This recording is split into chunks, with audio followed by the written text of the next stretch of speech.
السلام عليكم ورحمة الله وبركاته. الحمد لله وحده والصلاة والسلام على من لا نبي بعده. أما بعد فأعوذ بالله من الشيطان الرجيم. بسم الله الرحمن الرحيم. وما لكم لا تقاتلون في سبيل الله والمستضعفين من الرجال والنساء والولدان الذين يقولون ربنا أخرجنا من هذه القرية الظالم أهلها واجعل لنا من لدنك وليا واجعل لنا من لدنك نصيرا. وقال رسول الله صلى الله عليه وسلم الكفر ملة واحدة. অধ্যকার উসমানিয়া কওমিয়া আরবিয়া মাদ্রাসার সাহিত্য পরিষদ কর্তৃক আয়োজিত পবিত্র সিরাতুন নবী সাল্লাল্লাহু আলাইহি ওয়াসাল্লাম উপলক্ষে 3 দিন ব্যাপী বার্ষিক শিক্ষামূলক প্রতিযোগিতা অনুষ্ঠানের সম্মানিত সভাপতি, সুদক্ষ বিচারক মণ্ডলী, আমার প্রান্তীয় আসাদিয়ে কেরাম এবং সামনে উপস্থিত বাংলার 56,000 বর্গ মাইল থেকে আগত ইলম পিপাসিত ছাত্র ভাইরা, সবাইকে জানাই আমার অন্তরের অন্তরস্থল থেকে আন্তরিক শুভেচ্ছা ও মোবারকবাদ। আজকে আমার বক্তৃতার বিষয় হলো রক্তাক্ত ফিলিস্তিন ও লেবানন আমাদের করণীয়। যদিও রক্তাক্ত ফিলিস্তিন ও লেবাননের ইতিহাস ঘন্টার পর ঘন্টা তুলে ধরলেও শেষ হবে না, তবুও আমি আমার সংক্ষিপ্ত সময়ের ভিতরে কিছু ইতিহাস তুলে ধরার চেষ্টা করব। ওমা তাওফীকি ইল্লা বিল্লাহ। উপস্থিতি, আজ এমন একটি সময় অতিবাহিত হচ্ছে যখন পৃথিবীর পূর্ব থেকে পশ্চিম, উত্তর থেকে দক্ষিণ, পৃথিবীর প্রতিটা সীমান্তে সীমান্তে, পৃথিবীর প্রতিটা পরতে পরতে মুসলমানরা নির্যাতিত নিপীড়িত। যখন ফিলিস্তিন ও লেবাননের মাটিতে মুসলমানদের রক্তের বন্যা বইছে, যখন ইহুদি রাষ্ট্র কর্তৃক গোটা বিশ্বের মানচিত্র থেকে মুসলমানদেরকে চিরতরে নিশ্চিহ্ন করে একটি পৃথিবীর নতুন ইতিহাস রচনা করার ষড়যন্ত্র চলছে, যখন সত্যিকার মুসলিম রাষ্ট্রগুলোতে নিজেদের পাঁচটা সরকার প্রতিষ্ঠা করে মুসলমানদেরকে পঙ্গু করে দেওয়ার ষড়যন্ত্র করছে, ঠিক এমন এক মুহূর্তে রক্তাক্ত ফিলিস্তিন ও আমাদের লেবানন আমাদের করণীয় এই বিষয়ে আলোচনা করার সময় দাবি।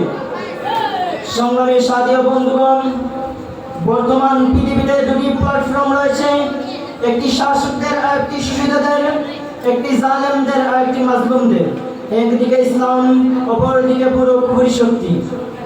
সংগ্রামী সাথী ও বন্ধুগণ, 19বিংশ শতাব্দীর শেষ দিকে ব্রিটেনে এই কুফরি জাতির ঐক্যের সূত্রপাত ঘটে। এরপর তাদের মধ্যে কিছু সংখ্যক ইহুদি নিজেদের জন্য একটি পৃথক ইহুদি রাষ্ট্র গঠনের জন্য জায়ন পার্টি নামক একটি দল গঠন করে। যে জায়ন পার্টি প্রথম বিশ্বযুদ্ধের সময় ব্রিটেন ও আমেরিকার কাছ থেকে এই প্রতিশ্রুতি নেয় যে উসমানী খেলাফত ধ্বংস হয়ে গেলে ফিলিস্তিনকে তারা ইহুদি রাষ্ট্রে পরিণত করবে। অতঃপর 1920 সালে ফিলিস্তিনিরা করুণা করে এই ইহুদিদেরকে ফিলিস্তিনে ঠাঁই দিয়েছিল, কিন্তু তার পরিবর্তে এই ইহুদিরা ফিলিস্তিন দখল করতে শুরু করে। অতঃপর দখলদার ইসরায়েলি বাহিনী এবং ফিলিস্তিনের প্রকৃত বাসিন্দাদের মধ্যে তুমুল সংঘর্ষ চলতে থাকতে এক পর্যায়ে 1948 সালের 15 মে মার্কিনপন্থী নেতা ডেভিড বেন ফিলিস্তিনে একটি অবৈধ রাষ্ট্র ইসরায়েল নামক একটি অবৈধ রাষ্ট্রের ঘোষণা দেয়। সংগ্রামী সাথী ও বন্ধুগণ, আজ ফিলিস্তিন ও লেবাননে মুসলমানদের রক্তের সাগর বইতেছে। এই ইহুদিরা গাজার উপর বোমা মেরে মেরে শত শত নিরীহ মুসলমানদেরকে হত্যা করেছে। ফিলিস্তিন ও লেবাননের মাটিতে শত শত মুসলমানদেরকে শহীদ করেছে। শুধু তাই নয়, এখন যদি গাজায় যুদ্ধবিরতি দেওয়া হয় তাহলে পরবর্তী কয়েক প্রজন্ম গাজায় কোনো ফসল চাষ করবে না, গাজায় কোনো ফসল চাষ করতে পারবে না। এত পরিমাণ বোমা গাজায় মারা হয়েছে। সংগ্রামী সাথী ও বন্ধুগণ, আমরা যদি আজও ঘুমিয়ে থাকি তাহলে মুসলমানদের পরবর্তী ভবিষ্যৎ অন্ধকার। সংগ্রামী সাথী ও বন্ধুগণ, শুধু তাই নয়, বিভিন্ন সংবাদ মাধ্যমের তথ্য অনুযায়ী গত 11 মাসে ফিলিস্তিনে 40,000 মুসলমানকে শহীদ করা হয়েছে। 1 লক্ষ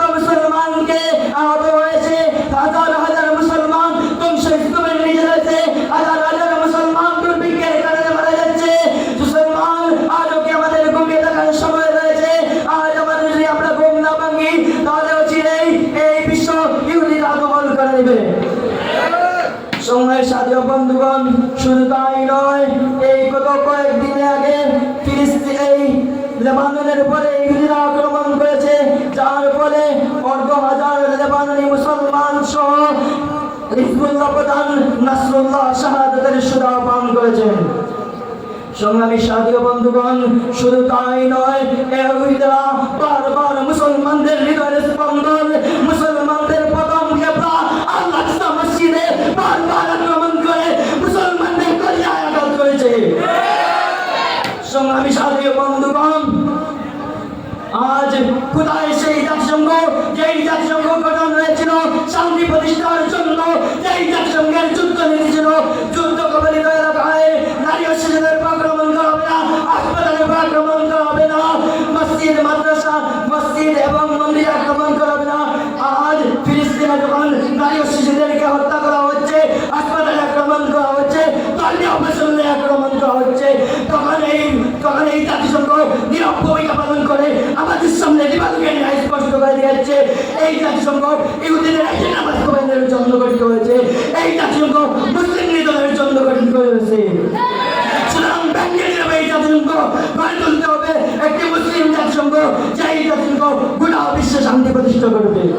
সংগ্রামী সাথী ও বন্ধুগণ, আজ আমাদের আর ঘুমিয়ে থাকি চলবে না, আমরা আমাদের ইতিহাস বলে গেলে চলবে না। আমরা হলাম খালিদ বিন ওয়ালিদের উত্তরসূরি, আমরা হলাম সালাউদ্দিন আইবের উত্তরসূরি, আমরা হলাম মোল্লা আহমেদের উত্তরসূরি। সংগ্রামী সাথী ও বন্ধুগণ, সুতরাং আজ আমাদের 200 কোটি মুসলমান দলমত নির্বিশেষে এক হয়ে ওয়া লাকুম লা তুকাতিলুনা ফি সাবিলিল্লাহকে সারা দিয়ে খোদার রাহে জীবন বিলাতে এগিয়ে চলি দ্রুত গতিতে, তাহলে ইনশাআল্লাহ স্বাধীন বেশি দূরে নয়, স্বাধীন ফিলিস্তিন লেবানন সহ সারা বিশ্বের মুসলমান জালিমের জুলুম থেকে মুক্ত হবে ইনশাআল্লাহ। স্বাধীন বেশি দূরে নয়, স্বাধীন জালিমের জুলুম থেকে গোটা বিশ্ব মুক্তি হবে ইনশাআল্লাহ। স্বাধীন বেশি দূরে নয়, এই সারা বিশ্বের কুফফারের কাল্লায় কালেমার ঝান্ডা উঠবে, কালেমার ঝান্ডা উঠবে।